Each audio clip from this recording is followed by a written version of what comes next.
Assalamualaikum warahmatullahi wabarakatuh. Selamat bergabung rekan-rekan pada kelas matematika dasar. Untuk kelas minggu ini saya akan membahas tentang fungsi limit. Pada dasarnya saya mengharapkan rekan-rekan sudah mengetahui setidaknya informasi basic tentang fungsi, di mana sebelumnya saya ekspektasikan rekan-rekan sudah memahami apa itu fungsi, bagaimana caranya menggambar sebuah grafik dari sebuah fungsi, dan jenis-jenis fungsi, termasuk salah satunya ada fungsi limit, di mana kita akan membahas pada hari ini. Saya akan membahas tentang fungsi limit, di mana saya akan memulai dengan pengertian limit. Contoh fungsi yang akan saya contohkan pada pengertian ini yaitu adalah Y sama dengan Fx sama dengan X pangkat 3 kurang 1 per X kurang 1. Apabila kita mengambil nilai X, kita masukin nilai X itu sama dengan 0, maka kita akan mendapatkan nilai min 1 per min 1 yang menghasilkan nilai 1. Pada dasarnya, saya bisa memberikan contoh di nilai X sebagai berikut. Rekan-rekan bisa lihat di nilai X sama dengan 0, maka kita akan mendapatkan Fx yaitu sama dengan 1. Apabila kita memasukkan nilai X sama dengan 0,5, kita akan mendapatkan nilai Fx sama dengan 1,75. Tapi apabila kita memasukkan nilai X sama dengan 1, kita akan mendapatkan nilai Fx sama dengan 0 per 0, yaitu sama dengan 0. Pada dasarnya, ini bukan nilai sebenarnya dari sebuah fungsi. Dan apabila kita menggambar sebuah grafik dari fungsi ini, kita akan melihat sebuah fungsi seperti ini, di mana di saat nilai X sama dengan 0, maka fungsi tersebut juga akan memiliki nilai 0, yang berarti bukan nilai sebenarnya. Untuk itu, kita perlu untuk melakukan hal lain untuk mendapatkan nilai yang mendekati sebenarnya dari fungsi ini. Fungsi limit itu yang paling penting adalah salah satunya di saat nilai Fx sama dengan 0 per 0. Ada hal lain seperti tak terhingga per tak terhingga dan lain sebagainya, tapi pada pertemuan kali ini kita akan fokus pada Fx sama dengan 0 per 0. Di saat nilai X sama dengan nilai tertentu dan menghasilkan Fx sama dengan 0 per 0, maka itu bukan nilai sebenarnya dari fungsi tersebut. Untuk itu, kita perlu untuk menyelesaikan fungsi ini dengan cara menerapkan fungsi limit, konsep-konsep limit, dan lain sebagainya. Untuk kita bisa menyelesaikan fungsi limit, step pertama yang bisa kita lakukan adalah dengan menjabarkan fungsinya, yaitu dengan memasukkan nilai X pada nilai Fx. Contoh, misalnya kita memasukkan nilai 0 di Fx, di X, maka kita akan memasukkan nilai 0 per 3 kurang 1 per 0 kurang 1. Secara otomatis akan menghasilkan min 1 per min 1, yang berarti akan menghasilkan 1. Ingat ya rekan-rekan, apabila hasilnya itu bukan 0 per 0, maka hasil dari fungsi tersebut adalah hasil yang sebenarnya. Selanjutnya, kita bisa menyelesaikan fungsi limit dengan cara memfaktorkan, dan selanjutnya kita bisa menyamakan penyebut, dan kita bisa merasionalkan fungsi. Kita akan mengambil setiap contoh yang akan saya berikan pada fungsi tersebut di presentasi kali ini adalah dengan cara penyelesaian yang ada di 4 faktor seperti ini. Nah, ini adalah contohnya. Di saat X sama dengan 0, maka kita akan mendapatkan nilai 1. Ini adalah nilai yang sebenarnya, dan di saat kita memasukkan nilai X sama dengan 2, kita akan mendapatkan nilai Fx sama dengan 7. Ini juga sama, nilai yang sebenarnya. Tapi, di saat kita memasukkan nilai X sama dengan 1 di fungsi ini, maka kita akan mendapatkan nilai 0 per 0, yang mana bukan nilai yang sebenarnya. Untuk tersebut, ini adalah contoh untuk menjabarkan fungsi. Selanjutnya, kita bisa lihat di sini, di saat limit X menuju 0, maka hasil dari fungsi Fx ini adalah sama dengan 1. Ini kita tidak perlu mengapa-ngapain lagi di sini karena ini adalah nilai yang sebenarnya. Tapi di saat kita memasukkan nilai X sama dengan 1, limit X menuju 1, maka kita akan mendapatkan nilai 0 per 0. Di sini, ini bukan nilai yang sebenarnya. Kita bisa menggunakan salah satu trik yang saya sebutkan di belakang, salah satu dari 4 trik yang saya sebutkan di belakang, dengan tujuan untuk menghilangkan hasil dari 0 per 0 ini. Tujuan dari contoh ini adalah untuk mencoret X kurang 1. Jadi rekan-rekan, di sini kita bisa lihat bahwa kita bisa memfaktorkan yang ini, di mana X pangkat 3 kurang 1 juga sama dengan X kuadrat tambah X tambah 1 dikalikan dengan X kurang 1. Di sini kita bisa mencoret X kurang 1, sehingga kita akan menghasilkan X pangkat 3 tambah X kuadrat tambah X tambah 1 yang menghasilkan sama dengan 3. Di sini apabila rekan-rekan tidak bisa untuk tidak tahu bagaimana cara mendapatkan X kuadrat tambah X tambah 1, rekan-rekan bisa langsung membagikan X pangkat 3 kurang 1 per X kurang 1. Begini caranya, seperti lihat di sebelah kanannya ini. Di sini X pangkat 3 kurang 1. Cara yang pertama adalah kita lihat X pangkat 3. Maka X pangkat 3 ini kita bagikan dengan X, menghasilkan X kuadrat. Di sini kita tulis X kuadrat, kemudian kita kalikan X kuadrat dikali dengan X kurang 1. Situ akan menghasilkan X pangkat 3 untuk X kuadrat kali X, dan X kuadrat di saat X kuadrat dikalikan min 1. Di sini kita akan mencoba untuk menghilangkan X pangkat 3, yaitu dengan cara mengurangi fungsi atas dengan fungsi yang bawah. Secara otomatis akan menghasilkan X kuadrat kurang 1. Rekan-rekan perhatikan baik-baik, kalau di saat kita taruh X pangkat 3 kurang 1 dikurang X pangkat 3 kurang X kuadrat, maka di sini adalah minus, dan ini secara otomatis akan menjadi positif. Saya harapkan rekan-rekan tidak terkecoh sama hal-hal yang seperti ini, karena ini adalah termasuk hal-hal yang kecil. Untuk selanjutnya, kita akan coba bahas, kita akan coba untuk menyelesaikan. Jadi kita bisa mendapatkan X kuadrat tambah X tambah 1. Di sini X kuadrat dibagi dengan X, secara otomatis akan menghasilkan X. Kita tulis di sini, dan kembali dengan cara yang sama, X dikali X sama dengan X kuadrat, tulis di bawahnya, dan X dikali min 1 akan menghasilkan min X, tulis di bawahnya. Sekarang kita juga dapat X kuadrat kurang 1 dikurangi X kuadrat kurang X, yaitu tujuannya untuk menghilangkan nilai X kuadrat. Dan kita akan mendapatkan X kurang 1.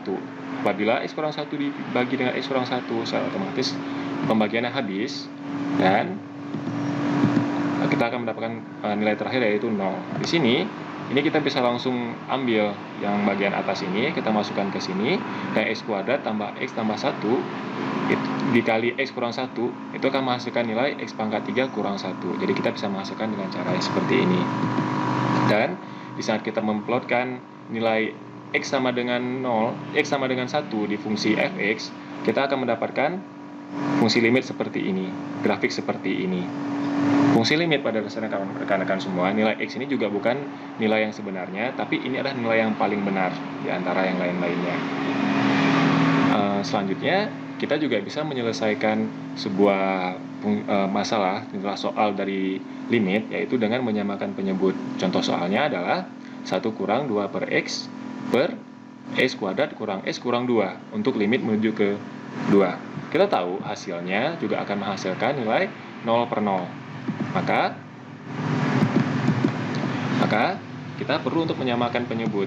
Rekan-rekan tahu bahwa kita mulai dari yang bagian atasnya dulu, di mana 1 itu juga sama dengan X per X. Maka di sini di saat penyebutnya sama, kita bisa langsung nulis X kurang 2 per X. Dan ingat, ini X kurang 2 per X dibagi dengan X kurang 2 dikali X tambah 1. Secara otomatis, apabila kita membuatnya lebih simpel, kita akan mendapatkan X kurang 2 dibagi X dikali X kurang 2 dikali X tambah 1. Secara otomatis X kurang 2 itu bisa dicoret dengan yang di atas, bisa dicoret dengan X kurang 2 yang ada di bawah. Dan akan menghasilkan sebuah fungsi baru, yaitu limit X menuju ke 2, 1 per X dikali X tambah 1. Kita bisa langsung memasukkan nilai X sama dengan 2 pada tahapan ini, karena kita mengetahui bahwa fungsi ini tidak akan menghasilkan 0 per 0. Dan di saat kita memasukkan X sama dengan 2, kita akan mendapat 1 per 2 dikali 2 tambah 1, yang mana hasilnya adalah 1 per 6. Begini ya rekan-rekan contoh untuk menyelesaikan soal limit. Contoh selanjutnya, saya akan mencontohkan sebuah contoh soal dengan cara merasionalkan fungsi. Di sini ada limit X menuju 1, X kurang 1 per akar X kurang 1. Kita juga tahu, apabila kita memasukkan nilai X sama dengan 1 di fungsi ini, maka kita juga akan mendapatkan nilai 0 per 0. Jadi, Caranya gimana? Kita tahu bahwa X akar X kurang 1 itu juga apabila kita kalikan dengan akar X tambah 1, dia akan menghasilkan X kurang 1. Dan di bagian atas juga kita tahu bahwa akar X kurang 1 ini apabila dikalikan dengan akar X tambah 1 akan menghasilkan X kurang 1. Maka di sini teman-teman bisa lihat bahwa akar X kurang 1 di bagian atas dan akar X kurang 1 di bagian bawah itu memiliki nilai yang sama, sehingga kita bisa mencoretnya, dan secara otomatis kita akan mendapatkan fungsi limit baru, yaitu limit X menuju 1 akar X tambah 1. Di saat kita memasukkan nilai X sama dengan 1 pada fungsi ini, akan mendapatkan nilai akar X tambah 1, yaitu akar 1 tambah 1, yang mana hasil akhirnya adalah 1 tambah 1 dan sama dengan 2. Atau kita juga bisa menggunakan cara lain, yaitu kita bisa menyamakan penyebutnya. Artinya kita kalikan X kurang 1 per akar X kurang 1 dikalikan dengan akar X tambah 1 per akar X tambah 1, seperti ada di sini. Secara otomatis apabila kita simpulkan, kita akan mendapatkan nilai X kurang 1 dikali akar X tambah 1 dibagi dengan akar X kurang 1 dikali dengan akar X tambah 1. Secara otomatis hasilnya adalah yaitu X kurang 1 dikali akar X tambah 1 per X kurang 1. Caranya sama, kita coret lagi karena memiliki nilai yang sama pada fungsi ini, maka X kurang 1 dicoret. Secara otomatis kita akan mendapatkan dengan limit X menuju 1 akar X tambah 1. Sama seperti yang di atas, kita akan mendapatkan nilai akar X tambah 1, akar X1 ditambah 1, dan akan menghasilkan nilai 2. Nah, jadi rekan-rekan, fungsi limit itu terbagi menjadi dua macam. Yang pertama adalah fungsi limit aljabar. Contoh yang paling atas yaitu seperti limit X menuju ke A, fx. Contohnya seperti yang saya contohkan sebelumnya. Selanjutnya adalah limit X menuju tak terhingga. Nah, rekan-rekan, di saat kita mau menyelesaikan contoh soal di limit menuju tak terhingga, itu kita perlu memperhatikan nilai pangkat yang paling tinggi. Kita perlu untuk membagi nilai pangkat yang paling tinggi. Misal di sini kita mendapatkan AX pangkat M. Maka AX pangkat M ini dibagi dengan X pangkat M, dan yang bagian bawah juga dibagi X pangkat M. Apabila hasil pangkat di atas lebih besar daripada pangkat di bawah, maka dia akan menghasilkan nilai tak terhingga. Tapi apabila pangkat yang di bawah lebih besar daripada pangkat yang di atas, maka nilai yang akan dapatkan adalah 0. Sedangkan apabila nilai nilai pangkat X lebih sama, pembilang dan penyebutnya sama, maka kita mendapatkan nilai A per B. Untuk fungsi limit aljabar adalah dua contoh seperti berikut, sedangkan fungsi limit trigonometri contohnya ada seperti yang saya tuliskan di sini.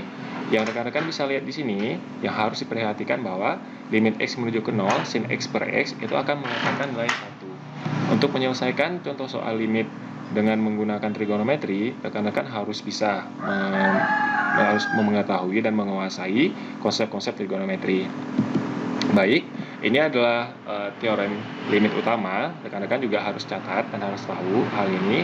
Coba pelajari nilai-nilai soal-soal latihan, coba kerjakan soal-soal latihan yang rekan-rekan bisa dapatin di mana aja, termasuk di internet. Pergunakan teorem limit utama yang ada di sini. Nah, saya akan mencontohkan cara menyelesaikan contoh soal limit menuju tak terhingga. Rekan-rekan bisa lihat di sini, setiap bilangan yang dikalikan, ditambahkan, dan dibagikan dengan tak terhingga akan menghasilkan nilai tak terhingga. Dia tidak akan berubah nilainya. Tapi, di saat limit X menuju tak terhingga, X kuadrat dikurang 2X kurang 3 per 2X kuadrat tambah 4X tambah 2, yang harus dilihat di sini adalah kita membagikan nilainya dengan X dengan X dengan pangkat tertinggi. Kita tahu di sini bahwa X yang tertinggi di sini adalah X kuadrat, maka fungsi penyebut dan fungsi pembilang akan kita bagi dengan X pangkat 2. Seperti ini tingkat pembagiannya, kita bagi sehingga X kuadrat dan X kuadrat akan kita coret. Secara otomatis kita akan mendapatkan nilai 1/2 di bawah. Rekan-rekan, tolong diulangi cara pengerjaan soal ini sehingga rekan-rekan bisa mengikuti cara penyelesaiannya. Nah, ini adalah catatan penting untuk limit menuju trigonometri, di mana kita tahu bahwa limit x menuju 0 sin x per x itu sama dengan 1. Dia juga sama, limit x menuju 0 juga sama dengan x per sin x. Dan pada akhirnya kita mengetahui bahwa limit x menuju 0 sin ax per bx itu akan menghasilkan nilai a per b. Begitu juga untuk nomor 2, limit x menuju 0 tan x per x itu sama dengan limit x menuju 0 x per tan x, yaitu nilainya 1. Dan apabila kita mendapatkan sebuah fungsi limit dengan limit x menuju 0 tan ax per bx, dia juga akan menghasilkan nilai a per b. Secara otomatis, apabila kita menggabungkan dua fungsi di atas, maka kita mengetahui bahwa limit x menuju ke 0 sin x per tan x itu akan mendapatkan nilai 1. Dan limit x menuju ke 0 tan ax per sin bx akan mendapatkan nilai a per b. Sama juga, limit x menuju 0 sin ax per tan bx juga akan mendapatkan nilai a per b. Kita akan langsung membuktikannya. Jadi, untuk menyelesaikan sebuah soal limit, itu memiliki dua cara. Seperti yang cara pertama, seperti yang saya jelaskan sebelumnya. Cara kedua, yaitu dengan menggunakan L'Hospital Rule. L'Hospital Rule itu pada dasarnya adalah kita mengambil turunan dari sebuah fungsi. Contohnya, limit x menuju ke 0, apabila kita ingin membuktikannya, kita bisa menggunakan L'Hospital Rule, yaitu dengan mengambil turunan dari sin x dan turunan dari x. Maka secara otomatis kita akan mendapatkan limit x menuju ke 0 cos x per 1. Ingat ya rekan-rekan ya, cos x ini adalah turunan dari sin x, dan 1 ini adalah turunan dari x. Secara otomatis, apabila kita memasukkan nilai 0 pada x, jadi kita akan mendapatkan 1 per 1, karena cos 0 sama dengan 1. Begitu juga dengan tan x, apabila kita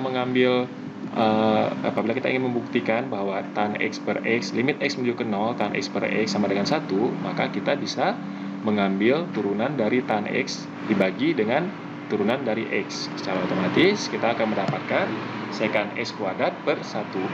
Karena kan secant x kuadrat itu juga memiliki nilai 0 apabila nilai x-nya sama dengan 1.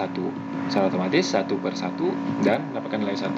Jadi rekan-rekan harus bisa menguasai dan harus paham dengan sudut-sudut istimewa, yaitu nilai sin, nilai cos, dan nilai tan pada derajat 30, 45, 60, dan 90. Saya yakin rekan-rekan udah pernah mempelajari ini sebelumnya di masa SMA. Jadi saya tidak akan mengulangi nilai-nilai ini. Jadi rekan-rekan saya harapkan sudah mengetahui hal-hal ini. Nah, otomatis yang harus rekan-rekan ingat juga adalah tan x itu juga sama dengan sin x per cos x. Jadi apabila kita ingin menyelesaikan contoh soal limit trigonometri, di sini saya memberikan contoh limit x menuju 1, x kuadrat dikurang 1 dikali tan 2x kurang 2 per sin kuadrat x dikali x sin kuadrat x kurang 1. Apabila kita memasukkan nilai 1 pada x, maka kita akan mendapatkan nilai 0 per 0. Untuk menyelesaikan soal ini, kita perlu untuk menjabarkan fungsi ini, dan teman-teman bisa menggunakan teori-teori yang saya pernah gunakan sebelumnya. Pada dasarnya, yang harus rekan-rekan ingat adalah x kuadrat dikurang 1 itu sama dengan x kurang 1 dikali dengan x tambah 1. Dan 2x kurang 2 itu sama dengan 2 dikali x kurang 1. Jadi kita bisa menjabarkan fungsi seperti ini, dan kita akan mendapatkan nilai tan 2x kurang 1. Nah, rekan-rekan bisa lihat bahwa bagian bawah x kuadrat x kurang 1, dan bagian atas kita juga mendapatkan x kurang 1 dan x kurang 1. Di limit sebelumnya rekan-rekan bisa lihat bahwa limit x limit x menuju ke 0 x per sin x, maka akan mendapatkan nilai 1. Dan kita bisa lihat di sini bahwa x kurang 1, limit x menuju 1 x kurang 1 dibagi dengan sin x kurang 1 juga akan mendapatkan nilai 1. Jadi kita bisa langsung mencoretnya. Di sini saya agak sedikit menjabarkan yang lebih panjang sehingga rekan-rekan bisa mengikuti, yaitu dengan menggunakan beberapa teorem utama yang di belakang. Jadi rekan-rekan bisa lihat bahwa bisa kita mencoret X kuadrat dan limit X menuju 1, X kurang 1, dan sin X kurang 1, kita bisa coret, dan dia akan mendapatkan nilai 1. Maka saya tulis di sini, dan saat kita memasukkan nilai 1 pada nilai X, yaitu 1 plus 1.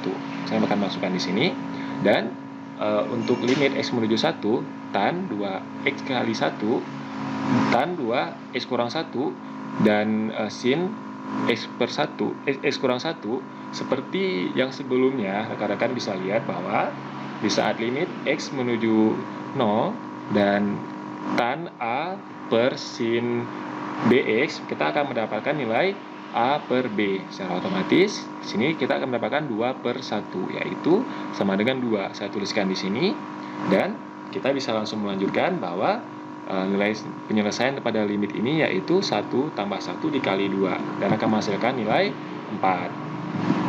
Untuk yang di bawah, ini akan sedikit susah untuk menyelesaikan fungsi ini, karena kita harus menggabungkan beberapa teori trigonometri yang pernah rekan-rekan saya yakin rekan-rekan pernah pelajari sebelumnya. Jadi kita langsung menyelesaikan soalnya. Limit X menuju ke 0, sin 4X per X kuadrat tan 2X dikurang 2 per X kuadrat. Apabila kita mengambil nilai 0 apabila kita memasukkan nilai 0 pada X, kita akan mendapatkan nilai 2 per 0, yaitu tak terhingga. Pada dasarnya ini juga bukan jawaban yang sebenarnya. Dan untuk menyelesaikannya, kita bisa menjabarkan fungsi ini. Hal yang pertama kita bisa lakukan adalah dengan menyamakan penyebut, yaitu pada 2 per X kuadrat kita kalikan tan 2X, dan bawahnya juga kita kalikan tan 2X. Secara otomatis kita akan mendapatkan nilai sin 4X dikurang 2 tan 2X dibagi X kuadrat tan 2X. Secara otomatis di saat kita menyimpulkan fungsi ini. Dan rekan-rekan tahu bahwa tan 2X sama dengan sin 2X per cos 2X. Saya tulis di sini. Kemudian kita kembali lagi untuk menyamakan fungsinya, yaitu menyamakan penyebutnya, yaitu sin 4X dikalikan dengan cos 2X. Secara otomatis kita akan mendapatkan sin 4X dikalikan cos 2X dikurang dengan 2 sin 2X dibagi X kuadrat tan 2X dikali cos 2X. Rekan-rekan semua, ini saya langsung menyimpulkan, yaitu menyimpulkan fungsi ini, karena rekan-rekan harus tahu bahwa di sini kita dua-duanya membagi dengan cos 2X, dan secara otomatis di saat pembilang dan penyebut dibagi dengan yang di bawahnya lagi dengan penyebut lagi, berarti penyebut akan dikalikan dengan penyebut secara otomatis. Jadi kenapa di sini ada cos 2X? Cos 2X ini saya ambil dari yang di atas, rekan-rekan ya. Saat kita melanjutkan fungsi ini, untuk menyelesaikannya kita bisa menyimpulkannya. Pada dasarnya rekan-rekan bisa lihat ini fungsi atas dan ini masih sama, dan saat kita melanjutkannya lagi, kita bisa mengambil kesimpulan bahwa sin 4X itu sama dengan sin 2 dikali 2X. Karena kita di sini semuanya menggunakan 2X. Tidak ada yang menggunakan 4X, itu alasannya kenapa kita juga menggunakan 2X di sini, yaitu dengan menggunakan 2. Dan rekan-rekan juga harus paham bahwa sin 2X itu sama dengan 2 dikali sin X dikali cos X. Secara otomatis kita bisa memasukkan fungsi ini, namun di X ini harus kita masukkan 2X ya rekan-rekan ya. Dan kita akan mendapatkan yaitu seperti ini, 2 dikali sin 2X dikali cos X dikali cos 2X seperti yang ada di sini, dan dikali cos X dikali cos 2X, yaitu seperti yang ada di sini, dikurang sin 2X. Dan bagian bawahnya tetap sama, tidak ada perubahan sama sekali. Di sini kita bisa menyimpulkan fungsi ini. Kita bisa menyimpulkan fungsi ini karena di saat cos 2X dikali cos 2X, secara otomatis kita akan mendapatkan nilai cos kuadrat X, cos kuadrat 2X seperti yang tertulis di sini, dan di sini juga sin 2X, dan di sini juga sin 2X. Secara otomatis kita bisa menyimpulkan fungsi ini karena kita mendapatkan ini 2 sin 2X dikali cos kuadrat 2X dikurang 2 sin X. Rekan-rekan saya sarankan untuk memasukkan tanda kurung seperti ini sehingga tidak menjadi keliru di saat kita melakukan perkalian silang seperti ini. Jadi penting untuk kita memasukkan tanda kurung di setiap kali kita menyelesaikan fungsi limit. Dan kita bisa menyimpulkan fungsi ini di mana kita bisa mencontohkan bahwa x y dikurang x itu sama dengan x y kurang 1. X di sini berperan sebagai sin 2x dan y di sini berperan sebagai cos 2x. Secara otomatis di saat kita menyimpulkan hal tersebut, kita akan mendapatkan 2 sin 2x dikali cos kuadrat 2x kurang 1. Rekan-rekan sekarang bisa lihat dan kita bisa mencoret beberapa fungsi yang ada di sini. Namun sebelumnya rekan-rekan juga harus tahu bahwa cos kuadrat 2x dikurang 1 itu juga sama dengan min sin 2x, yaitu kita bisa menggunakan fungsi bahwa sin kuadrat x ditambah cos kuadrat x sama dengan 1. Ini tinggal dibalik-balik aja dia sebenarnya. Nah, di saat kita memiliki hal ini, kita bisa secara otomatis mencoret hal-hal yang kita bisa coret. Contohnya, di sini, tan 2x di sini juga memiliki nilai yang sama dengan sin 2x dibagi dengan cos 2x. Dan kita bisa langsung mencoret pada tahapan ini. Di sini saya simpulkan dulu bahwa sin 2x dan di sini penyebutnya kita dapatkan cos 2x, kita coret cos 2x dan cos 2x sehingga akan mendapatkan sebuah fungsi yang lebih simpel untuk kita bisa mencoret hal-hal yang bisa kita coret. Dan di sini rekan-rekan bisa lihat bahwa sin 2x dan sin 2x bisa kita coret dan min sin 2x x kuadrat itu juga bisa kita coret. Di saat kita menjabarkan hal ini seperti ini dengan fungsi limit, dengan teorem limit, akan lebih mudah sebenarnya untuk kita coretnya.